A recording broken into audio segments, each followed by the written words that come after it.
Yes, Prabhu. We are live. I'm going to Hare Krishna, Prabhuji. Thank you very much for your time and giving your time to ISKCON Naperville.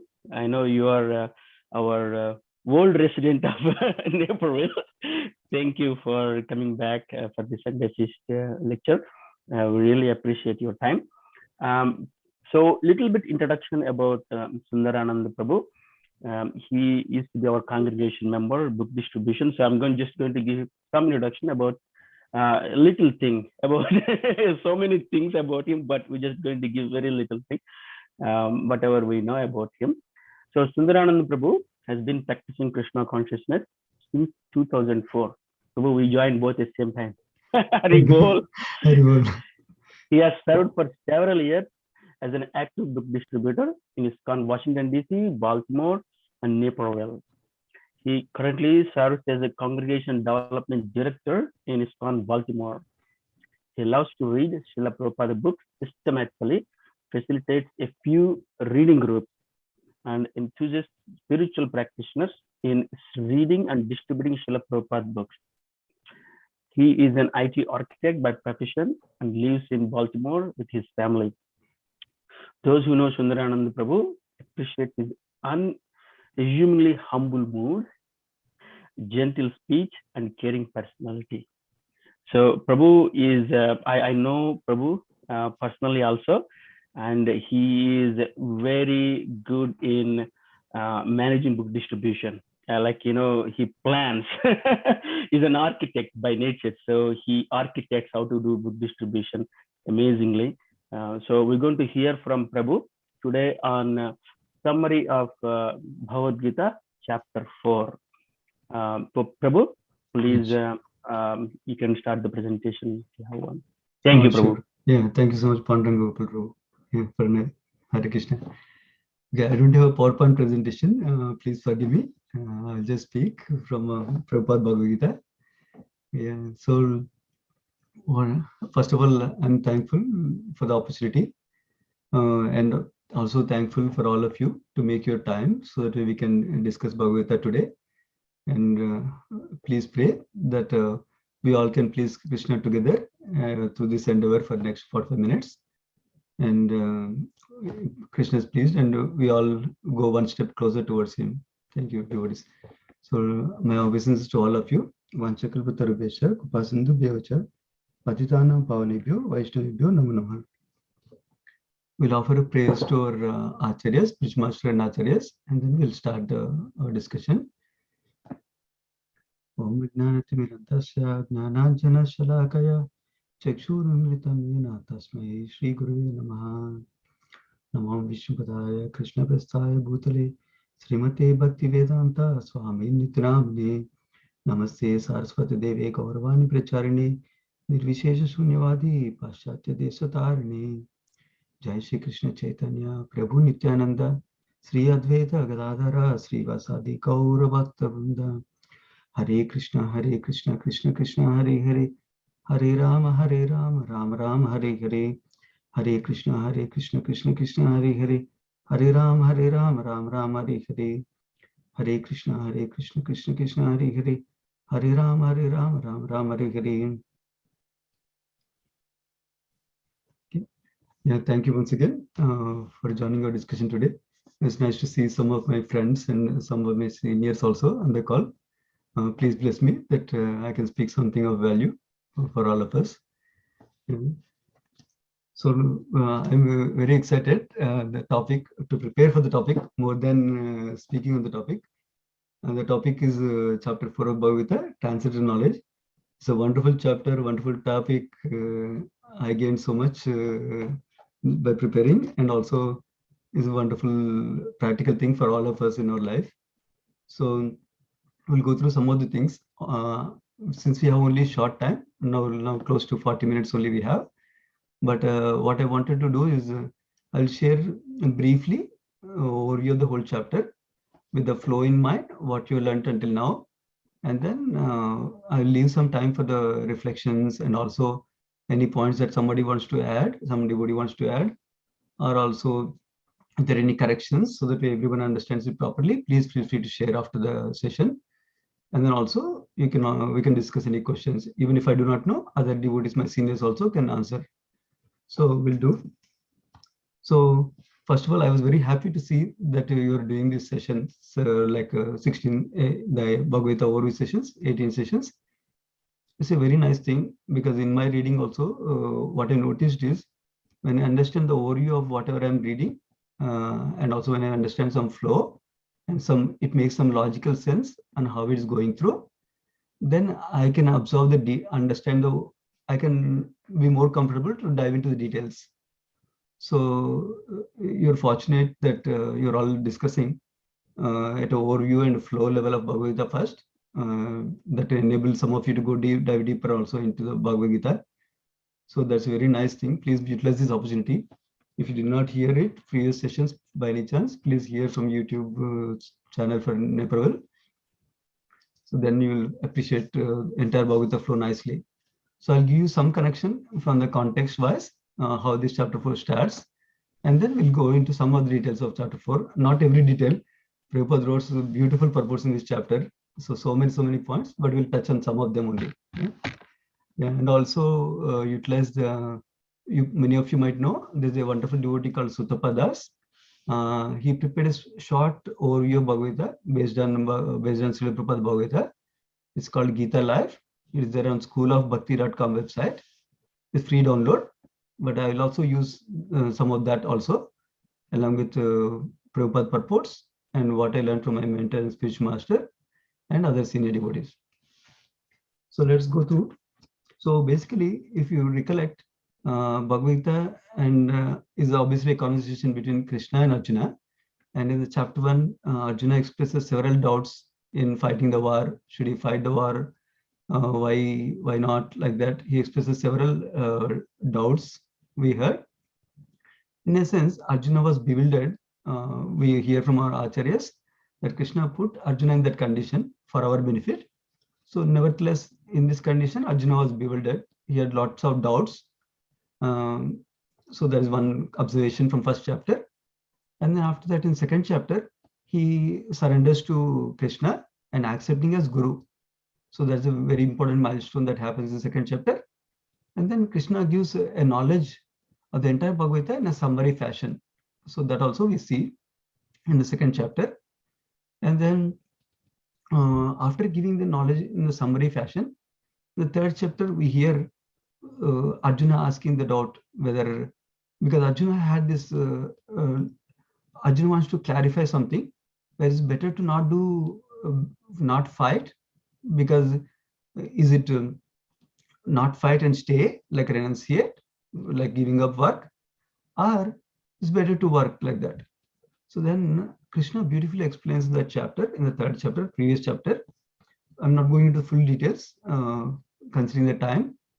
So he basically gives in Arjuna the knowledge of how you need to work to purify yourselves, and basically he talks about different levels. One is, let us say you're already not purified, then it's important for you to do prescribed duties so that you can purify yourselves.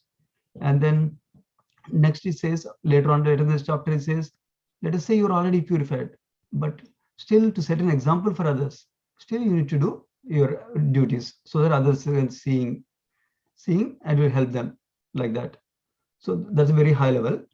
And then in that connection, he describes work with devotion also in one section. And then that is working with full knowledge. That's the best way to work, he describes. That's one thing, let's remember. And towards the end of the chapter, Krishna also describes how we have one enemy, lust.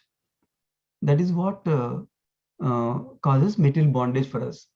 In fact, this is in response to Arjuna's question, which is very common for most of us also, which is, I know what is the right thing to do, but somehow I'm not able to get the strength to do it, the right thing, even though I know the right thing, like that. We all know that. So Arjuna has expressed that doubt. That's a good student to a teacher or a guru. So whenever we have any doubts, we ask the guru to clarify, because if you don't clarify, our progress is very slow. But if we clarify our doubts, then we can progress very quickly in spiritual life. So if you think that I will be seen as a fool by others if I ask a doubt, then we'll remain a fool forever. But then if you ask the doubt and become fool before 50 people, then for that 5 minutes when you're asking the question only, when I'm asking the question, then I'm fool. Afterwards, because I'm getting the knowledge from Guru, which is the right knowledge, then I can become wise. So Arjuna places that question, and in answering that question, Krishna explains how lust is enemy, where is lust there in the body, and then what are the bad effects of the lust, including how it will cause material bondage, and then what are the solution for covering the lust also he describes. Because a good teacher not only explains the problems that we have or helps us identify the problems we have, but also explains the solution. What is the solution for us to get out of the problem? So in Bhagavad Gita is also the same. It not only helps us to identify the problems in our life, the difficulties in our life, but also helps us deal through the difficulties in our life in a proper way, in a proper spiritual perspective, not just only material perspective, but spiritual perspective, to get a permanent solution. So Krishna, in essence, gives the solution in two ways, how to conquer the lust. One is regulating the senses, he describes. Second is by sharpening the intelligence by using of spiritual intelligence. So these are the two things he describes. Now, this chapter connects directly to that. So those two aspects that we discussed. One is this chapter is titled Transcendental Knowledge. So Krishna is giving the knowledge, transcendental knowledge, that helps us to develop that spiritual intelligence so that we can conquer the lust. That's one thing. Second thing, Krishna is also equipping us in this chapter to understand about Krishna. So when we're working in full knowledge. Okay, those are the essence of the whole chapter purpose, the connection from the previous chapter as given by our acharyas. So basically, to develop transcendental knowledge so that we can develop spiritual intelligence, so that we can conquer lust, and then we can work in full knowledge, which is working with devotion. Those are two aspects that are covered in the chapter, very high level. So now, having understood the background of this chapter, so let me introduce the acronym that Sutapa Prabhu uses in his Gita Life short book. The acronym he uses is called EARS, like the ear with which we hear, EARS, EARS. So I'll explain the acronym, and then I will go into each of the acronym section, and then we'll go through some of the key points in some of the verses also, referring to Prabhupada purports. So one is first EARS. In that acronym, E stands for eternal education. So next, that is covers the first 10 verses. Next is A, EARS, right? Next second letter is A. A stands for accurate understanding. What is the right understanding? Okay. Then R is for removing reactions. Then S is for sacrifice. So there are different ways we can divide up the chapter. I chose to do this thing because we have a short time, and give a quick overview and a nice overview and appreciation also. That's why I chose to use this instead of the regular 5-section approach that some other our acharyas give also. So now we'll dive into each of them individually. First section is a EARS, right? EARS, E, eternal education. Eternal education, not temporary education, eternal education. So, but before that, the chapter title is transcendental knowledge, right? What does transcendental knowledge means? Transcendental knowledge means knowledge that helps us to develop our relationship with God or Krishna. That is transcendental knowledge means. Of course, transcendental word itself means the knowledge. Transcendental word means something beyond the three modes of material nature: mode of goodness, mode of passion, mode of ignorance that we know. Something beyond that is transcendental. But in this connection, transcendental knowledge means knowledge that helps us to connect with the Supreme Lord Krishna. Now back to the first section, eternal education. Krishna glorifies the transcendental knowledge in the first few verses. So he basically first starts to tell how this knowledge is not something that he is telling for the first time now. He has told this long time ago, even at the beginning of creation. So this knowledge is coming from the Supreme Lord himself, right at the beginning of creation. This is like an instruction manual. Like when we buy something, we get an instruction manual with it so that we can follow.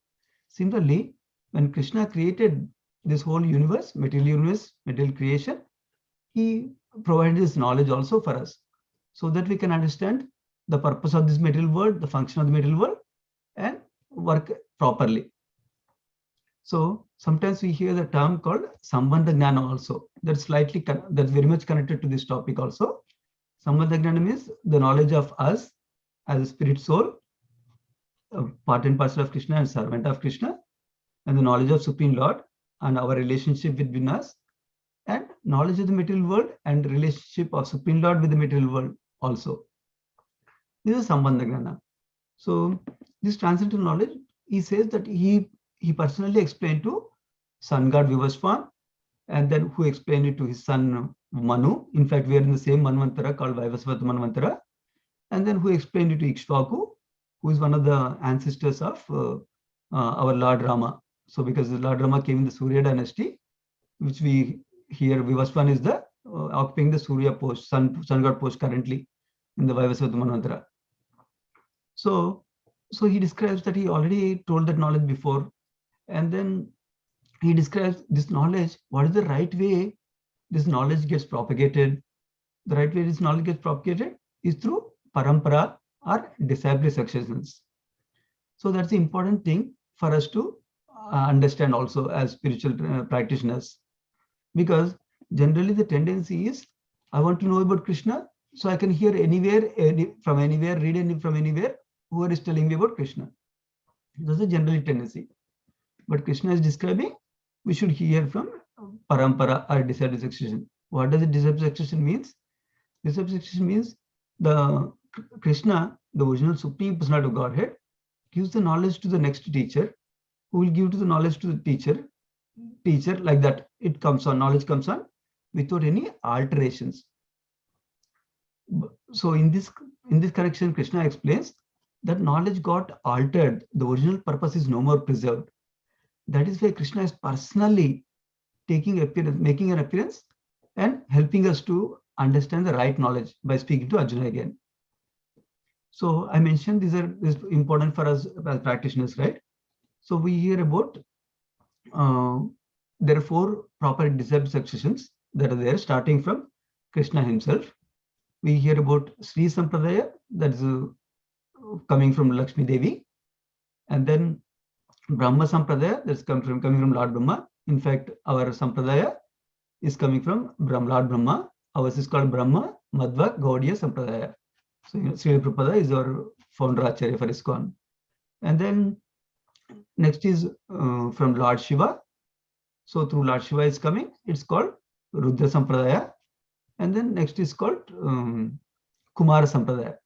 So these are 4 prominent Sampradayas.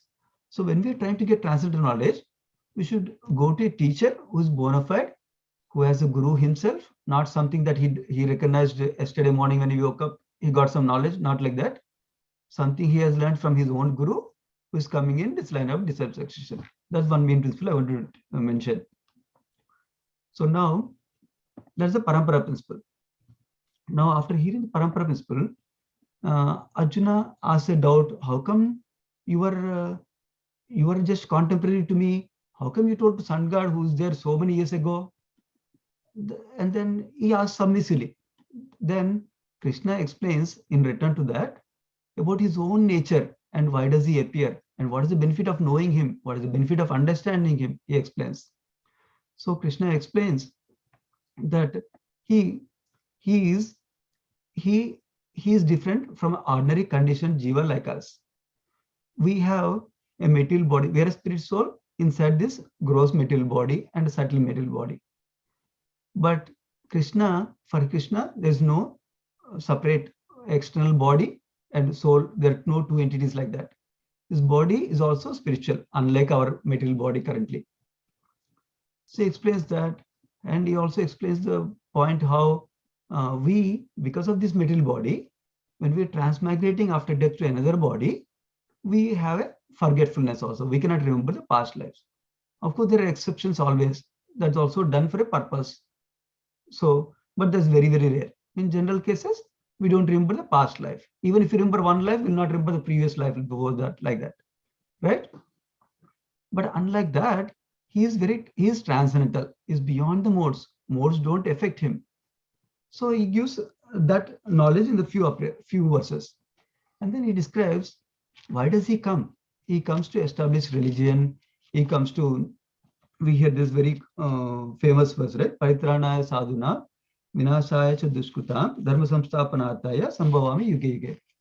So he explains how the purpose of coming is to annihilate the miscreants, to protect the devotees, to establish the religion.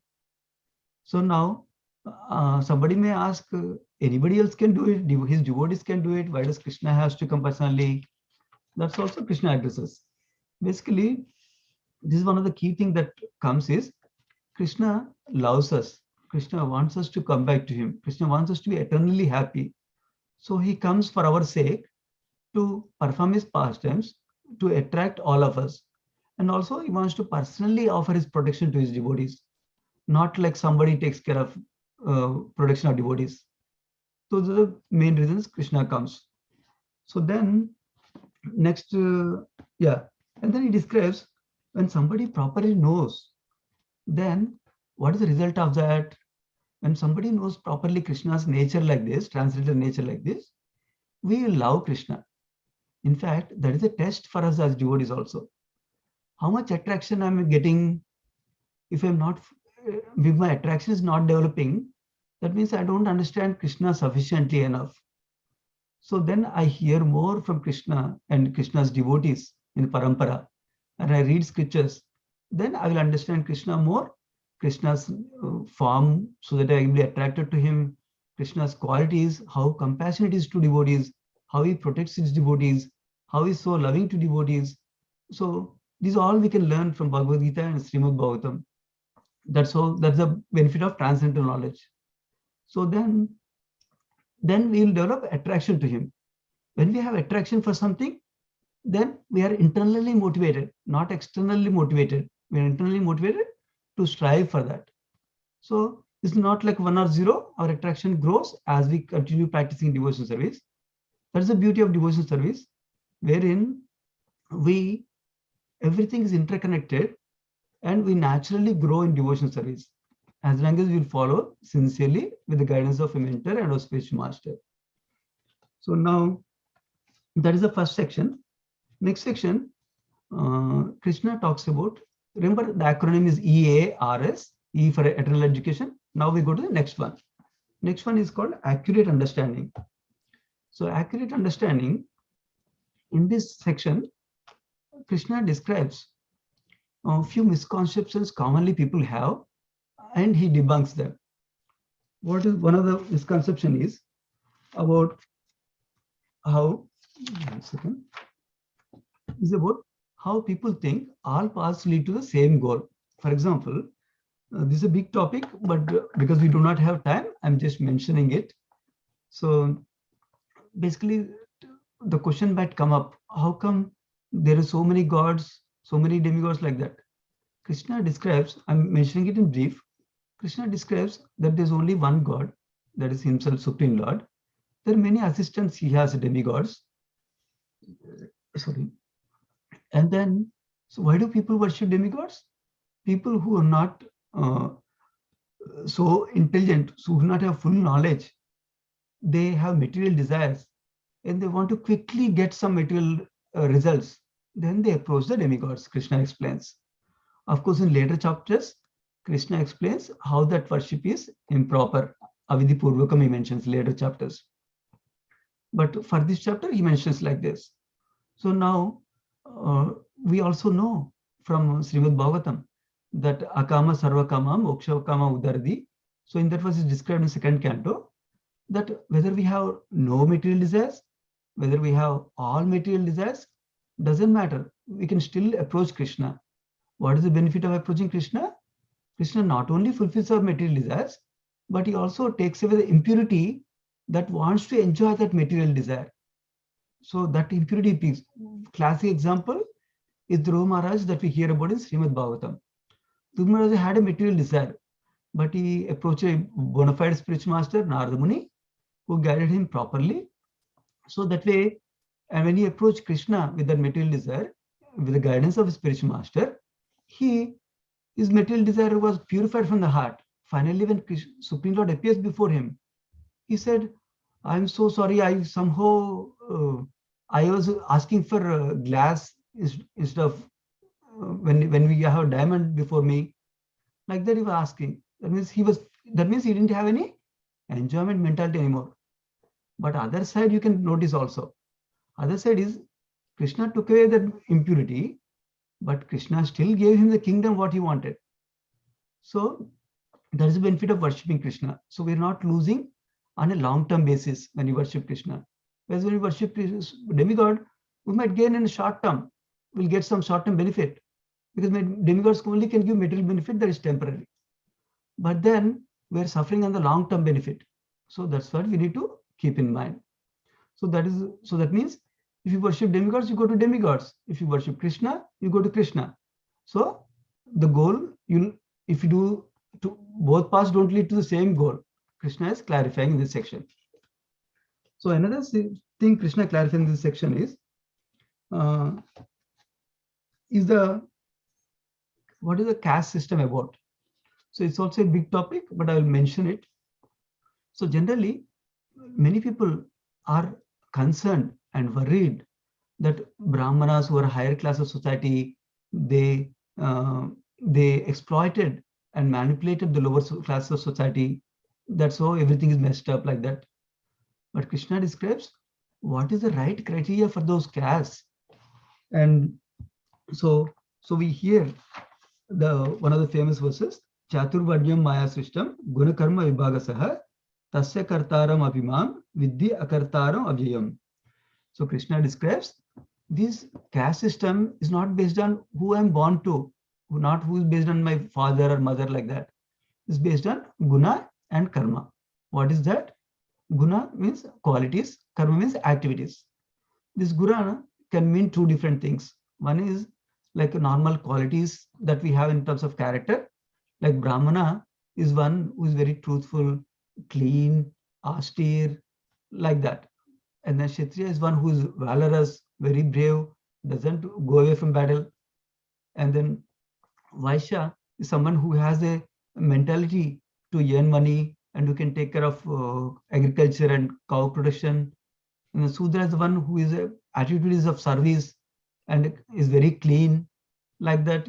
That is one way of understanding the guna or qualities. Another way of understanding guna is by the modes of nature.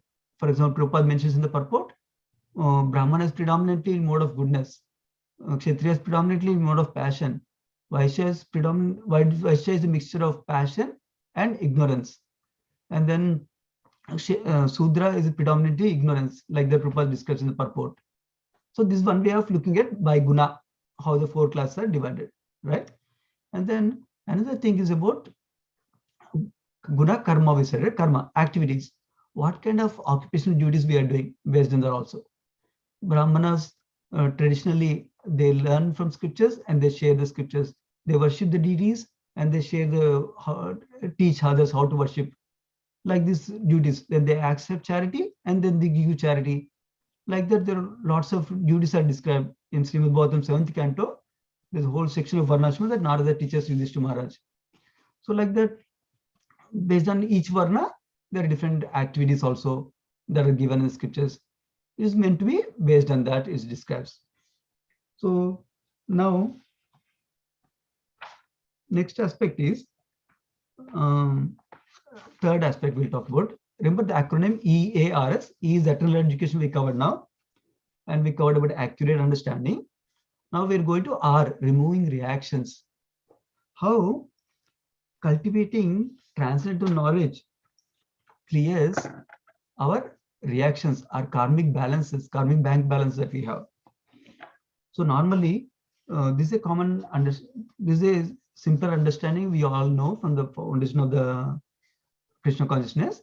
I believe even Gopal Hari Prabhu covered about karma also in the last chapter, third chapter. I briefly mention it. So basically, not only we want to get rid of bad karma, but good karma is also not helpful. Because there is bad karma, if we get a bad karma, we need to suffer for that in the material world. If we get good karma, we need to enjoy for that in the material world. That means we need to take birth for either of those scenarios in the material world. But our goal is permanent happiness, eternal happiness to in the service of Krishna and the spiritual world. So good karma is also binding for us. So now, so Krishna discussed in this section from 16 to 24 about the principle of akarma, which we hear regularly. Akarma word itself means many things, but one main way to understand akarma is that how when we perform anything to please Krishna, which is the principle of bhakti, when you perform anything for pleasing Krishna, then we don't accumulate any good karma or bad karma because of that activity, number one. And it also burns away the previous good and bad karmas also. So that is the beauty of performing devotion service in knowledge to please Krishna. When we performing anything for Krishna, then that is called akarma. That has this benefit. So that is helping us to zero the bank balance. So we can go back to spiritual world. So how do we do this thing? That is the art that our Srila Prabhupada and our spiritual masters and mentors are helping us with. So we need to accept a mentor and spiritual master so they can guide us step by step to understand this transcendental knowledge, and then to understand how to perform different activities with the proper knowledge and with the mood of pleasing Krishna. Of course, it doesn't start day one. I'm not there yet, but I'm with the guidance. I'm learning step by step how to do this for pleasing Krishna, how to do this for pleasing Krishna. Like that, we can go step by step and learn, and we can also perform akarma. That way, beauty of the devotion service is not only pleasing later on when we go to spiritual world, not only we are happy later on when we go to spiritual world, but by understanding this transcendental knowledge under the guidance of a spiritual master, we can be happy here also, because this knowledge helps us to cut away all kinds of doubts we have, confusion we have, and helps us to give a big picture of life so that we know what is our goal of life and what is the right thing to do, what is the wrong thing to do. So all decisions we can do in our life based on the right understanding to progress towards the proper goal we have. So that's the beauty of transcendental knowledge. So basically this section is talking about it removes all reactions when we do akarma by working for pleasing Krishna. Now the fourth aspect, EARS, eternal education we covered, accurate understanding we covered, removing reactions. Now sacrifice. This is another big topic in this chapter, but I'll mention simply because we have very little time. So sacrifice actually is very important principle for us. Basically, to understand, to acquire the transcendental knowledge, to understand the transcendental knowledge, it's important for us to become the right receptacle to receive the transcendental knowledge. It's not just enough we go to the right parampara, right guru to hear from, right scripture to hear from, read from. That's not just enough. From our side also, we should be proper recipient. That is enabled by sacrifice, because unlike material knowledge, which is dependent upon our caliber, spiritual knowledge depends upon our character. So when our character is nice, then we can approach a spiritual master nicely and then learn from them properly. So there are several sacrifices mentioned by Krishna in this section. Some of them I'll briefly mention. One of them is about charity. For example, giving your money for spreading Krishna consciousness, like for building a temple, for book distribution, or for a sannyasi to preach Krishna consciousness, like that. So that is a charity. That is one kind of sacrifice we can do. It's called Dravya Yagna. And then Tapo Yagna, austerities. The Prabhupada used to stress for us that austerity in Krishna consciousness is simple. We chant the holy name, every day is fixed number of rounds, follow the 4 regulative principles, follow the instructions of a spiritual master, and fast on some auspicious appearance days of the Lord and appearance days of our saintly personalities like our acharyas.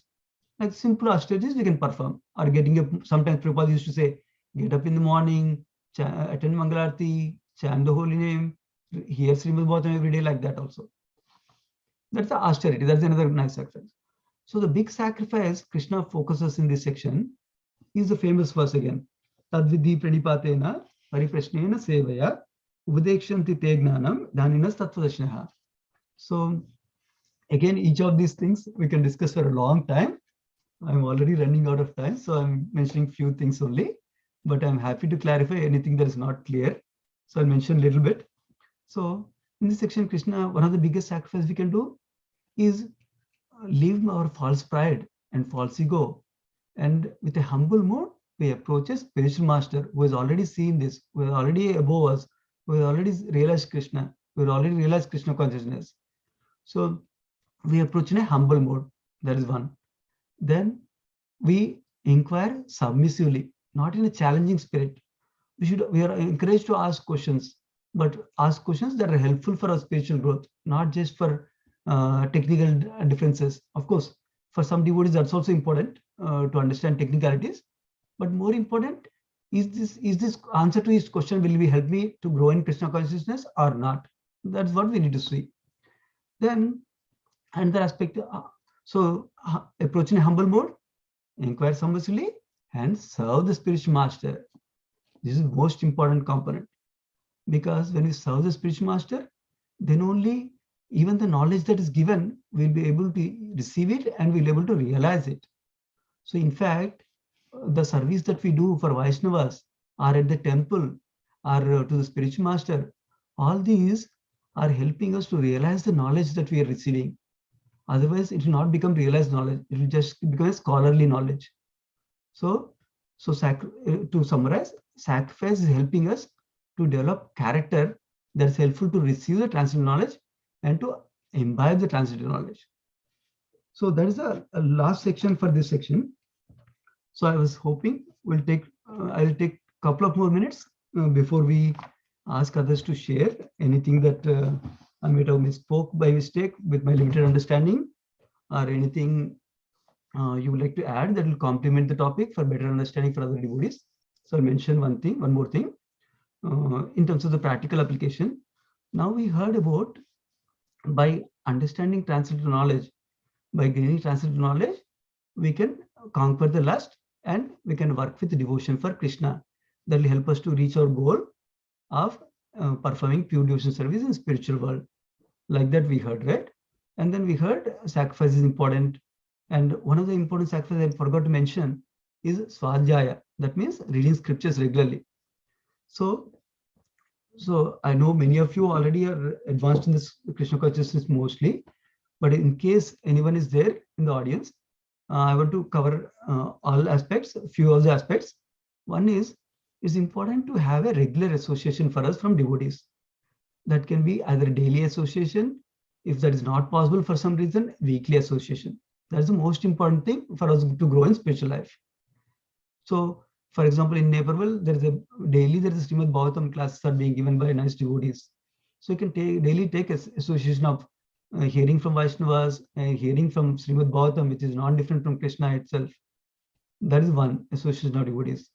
And then try to aspire for a spiritual master if you do not have one yet. And also learn from Srila Prabhupada if you do not have one spiritual master yet. And then if you have a spiritual master, develop your relationship with spiritual master, hear from them, learn from them, inquire from them submissively, and serve them. And service to spiritual master includes not only serving him physically, it also includes serving his mission. And what is spiritual master mission? Spiritual master mission is Krishna's mission, which is to spread Krishna consciousness. So that includes helping others with whatever we understood, whatever we realized a little bit. And then that can be sharing a book with them, or telling something that we learned, or telling them about chanting, telling them about here is the temple, please come there, or helping them to do the sacrifice of charity, whatever way we can serve, or going to temple and serving in the temple in whatever way is needed. Like that, that's another aspect we can think about. And then another aspect is about regularly reading scriptures. We should have a goal to read every day. Even people, we all aim for a lot bigger things, but instead of bigger thing, we should aim for small increments of progress. Meaning, if I'm not used to reading at all, scriptures at all, then my aim can be, I'll read one Bhagavad Gita verse, translation and purport every day. I can start there and slowly grow there. That's a good thing to do. And then every day we're chanting, and chanting and transcendental knowledge go very well together. In fact, many things in Krishna consciousness go complement each other very nicely. For example, if you have the transcendental knowledge, remember we talked about Sambandha Gnana, that will become fortified, and our faith in Krishna becomes increased, and our faith in chanting increases, our faith in hearing increases. Then when I'm chanting with understanding of my relationship with Krishna, I'm praying to serve Krishna, because through scriptures I'm understanding how Krishna is so nice, so he's doing so much for me. So then when I'm chanting, I'm praying sincerely, Krishna, please bless me so I can serve you nicely. Like that, we are in that mood of chanting also like that. And then reciprocally, when we chant nicely, attentively, regularly, every day, fixed number of rounds, then that helps us to understand the transcendental knowledge nicely also. So these are few things I want to share. There are lots of things we can discuss on this topic. I'm sure other devotees will enlighten some more topics. We can hear from them also. If anyone would like to add anything to this topic, or if there are any corrections, also please feel free to share. And if there are any questions in what I spoke, something is not clear, also kindly ask. Thank you for this opportunity. Hare Krishna, everyone.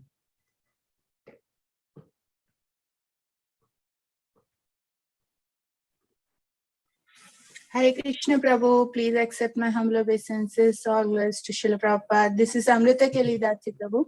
Hare Krishna, Mataji. It's so nice to hear from you. It's a very beautiful way of presenting this chapter. And I'm so happy to hear from you after a long time. Thank you, Mataji. Many things, Prabhu, but particularly one thing which was really touching to my heart as you were explaining about this knowledge of Krishna, how it can internally motivate us. It's not just the external motivation, which may stay for some time and then may go. But when we have that attraction, it just gives that internal motivation. That was very, very touching to the heart. And you also very nicely explained. I was going to ask that question. So when we don't have that much attraction and don't have that internal motivation, what to do? You also nicely explained. We hear from the devotees and read from these wonderful books to know more understanding of Krishna, which can lead to more attraction. That was my highlight for today. Thank you so much, Prabhu. Yeah, thank you, Mataji, for sharing the highlights. Because when you share some highlights like that, it helps all of us, including me. So we will remember that point more, and then we will tend to apply it again. Thank you, Mataji, for sharing.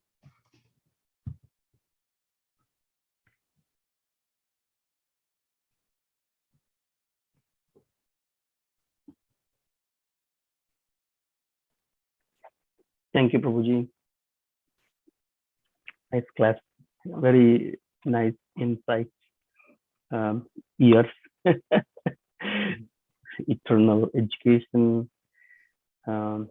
Accurate. Removing reactions. Karma, you covered it very nicely. Sacrifices. Years. 4 points. Yeah, very nice. Thank you, the conviction you have is coming in the class. Very nice. You have devotees, Prabhu. Thank you. Yeah. Anybody else devotees? Hare Krishna Prabhuji. Hare Krishna, Prabhu. Please accept my humble obeisances. All glories to Guru and Gauranga.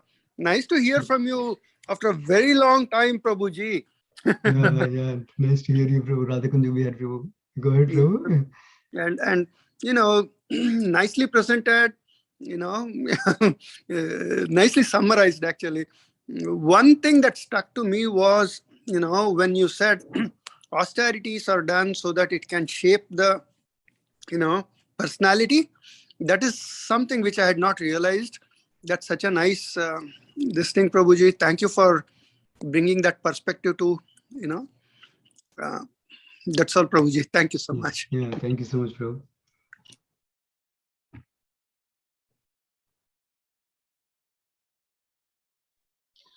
Hare Krishna, Prabhu.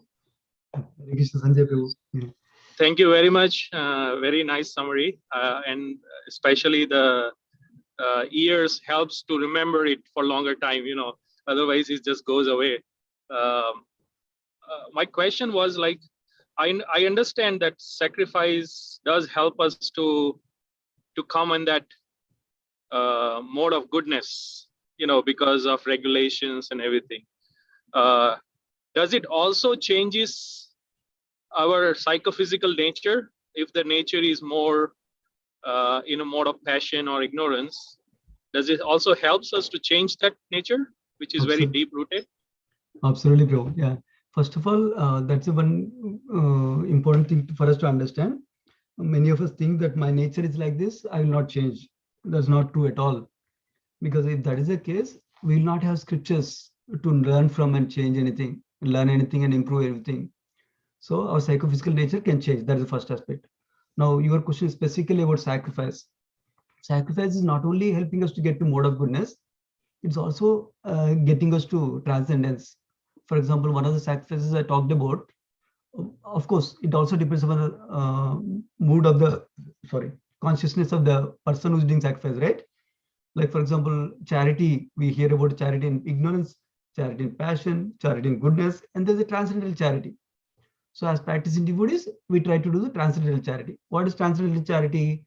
I would expect that I'll get, somebody will recognize me for this charity. I do the charity with understanding that this is for pleasing Krishna. For example, we do it for a right purpose. That means we do give charity to, for example, for spreading Krishna consciousness in different ways, for example, like that I was telling in the class, right? So that one, so when we're doing it for, with that intention that I want to please Krishna with this, Krishna likes us to grow closer to him. And this charity will enable me to go closer to him like that, and enable so many devotees to get closer to him. And in fact, Prabhupada writes in the Bhagavatam, 7th canto, when Prabhupada, Prahlad Maharaj's verse is there, right? Sravanam Kirtanam Vishnu Sparanam Padasevanam Archanam Vandanam Dasyam Sakyam Atmanivadhanam. So we're acting in Sakya with Krishna, like that is described. I'm not trying to make it a esoteric topic, but that's what Prabhupada writes in the purport. We are taking the mission of Krishna in our hands. We're also trying to assist Krishna. Let us say we're giving book distribution, we're giving a book to somebody. Then we're helping Krishna in his mission. That's a transcendental mission, like that, transcendental charity. Like that, when we're doing Swadhyaya, I mentioned, reading scriptures, that's not helping us to get to mode of goodness, but it's getting transcendence directly. It's helping us develop faith in bhakti, faith in Krishna, faith in the process of, faith in the Guru, faith in the different process of helping us to understand Sambandha Gnana, so many things at the transcendental level. So definitely our nature also can change by doing some of the sacrifices in the right consciousness with the guidance of a spiritual master and mentor, because they can guide us how to do that in transcendence, any activity, and how to do it in the right consciousness also. They can help us, Prabhu. Does that make sense? Yes, Prabhu. Thank you very much. Yeah, welcome, Prabhu.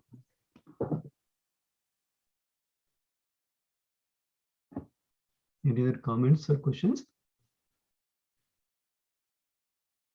It's a very big topic. I try to touch on a few aspects. Actually, if you read the purports, it's amazing. Lots of other points are there. If anybody wants to add something also, feel free to add.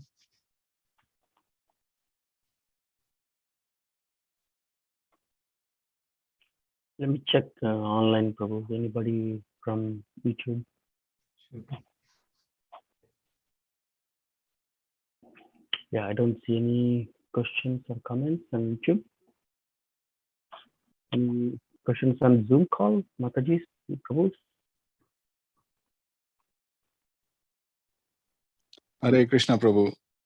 I don't have any questions, but very nice to see you here in the Naperville Sunday feast.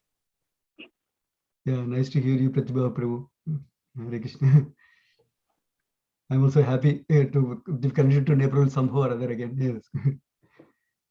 Yeah, I hope you keep coming. Yes. Thank you, Prabhu.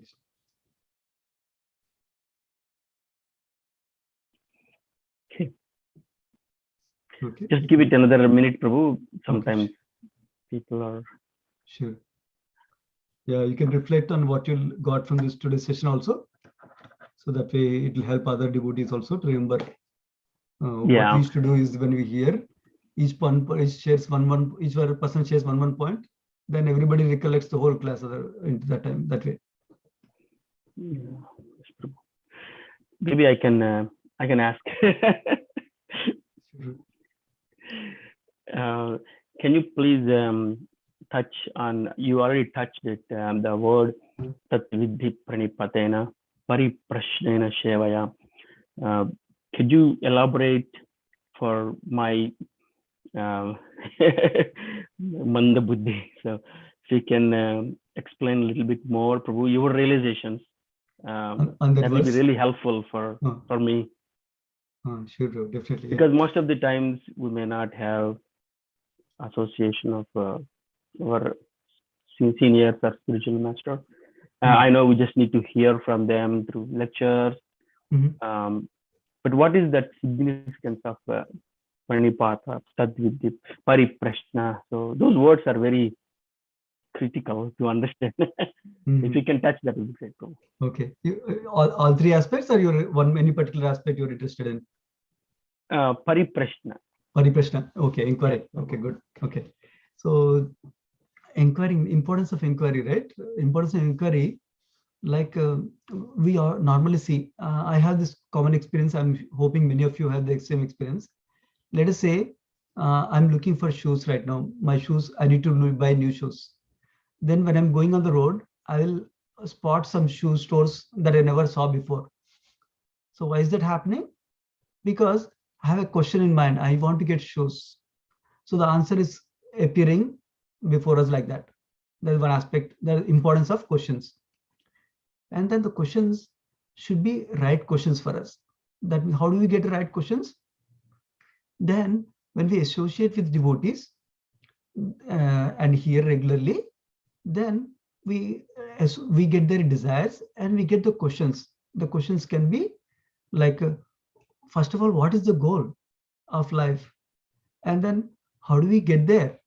Is there a plan for that? And then where am I right now? And then what is stopping me to go to the next step? And what is my next step? So if you think in this lines, we'll have lots of questions. Then we can connect so many things in spiritual life. Now we talked about importance of questions and what are the types of questions we can come up with, all related to the goal of life with the focus. Now, so many things we do, right?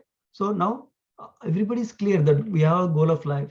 Now we need to do certain things to get there. But so many distractions are there in the world. So now how do I harmonize them along with my goal? How do you take care of family? Is family taking care of family is Krishna conscious or not Krishna conscious? How can it be Krishna conscious? What do you need to do make it Krishna conscious? Is working is Krishna conscious or is it material? How do you make it Krishna conscious?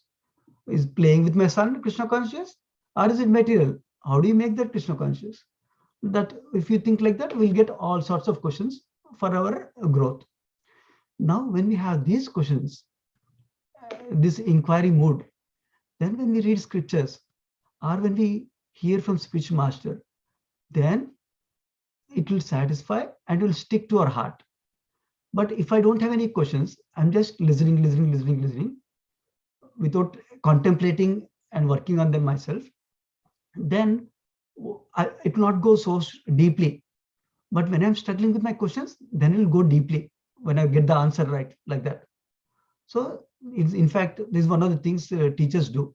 Teachers make the students struggle a little bit to get the answer. Then they'll share some clue so that they'll get answer. Now the student will remember that properly. So that's another aspect. Now, pranipatena, tadis pranipatena pariprashnena sevaya. That's what Prabhu was asking. Then asking the Guru, why it is very important to ask Guru? Because we can ask many different people different things and they can answer only at their level. For example, you ask me a question. I can only answer to my consciousness. Whatever level of consciousness I have, only I can answer. But if you ask as a spiritual master, he's already self-realized. So then he's at that level. So then he can answer from that level. That is one point. Now, this is not undermining the need to ask questions to little bit senior devotees. This is not undermining the asking questions to the mentor. No, because those are also very, very important for us, because we cannot ask spiritual master every time, like Prabhu was describing. So our mentors are the ones who are guiding us regularly.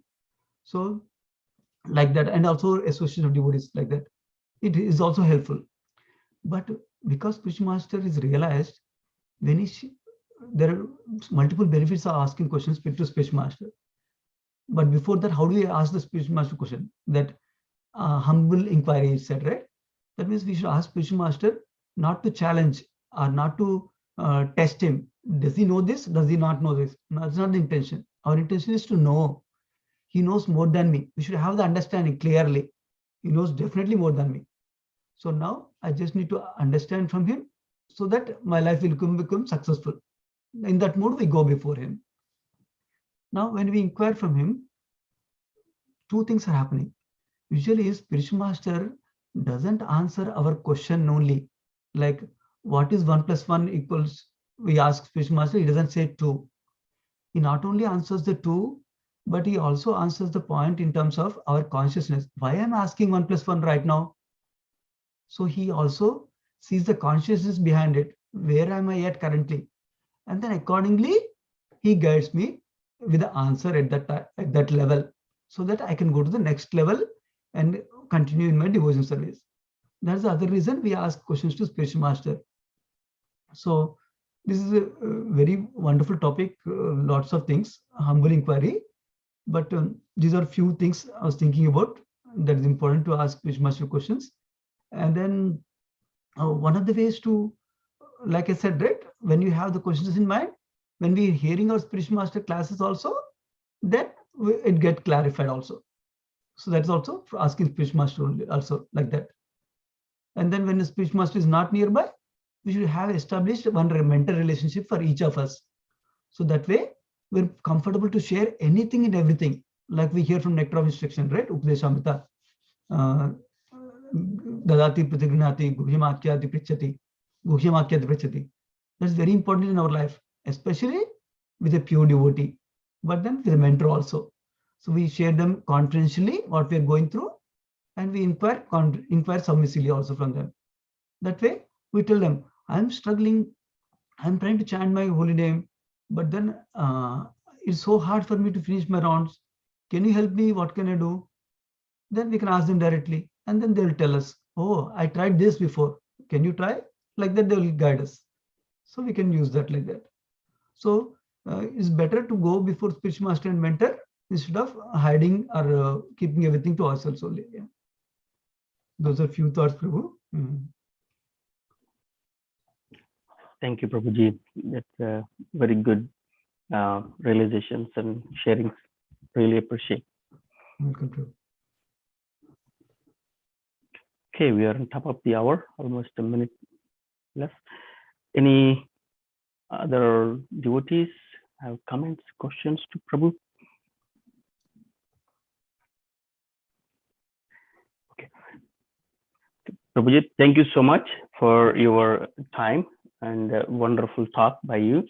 We really appreciate on behalf of our congregation, Naperville, and on behalf of our temple president, Pramila Mataji. We would like you to visit sometime as we are building a new temple too. So I know Baltimore has already a brand new big temple.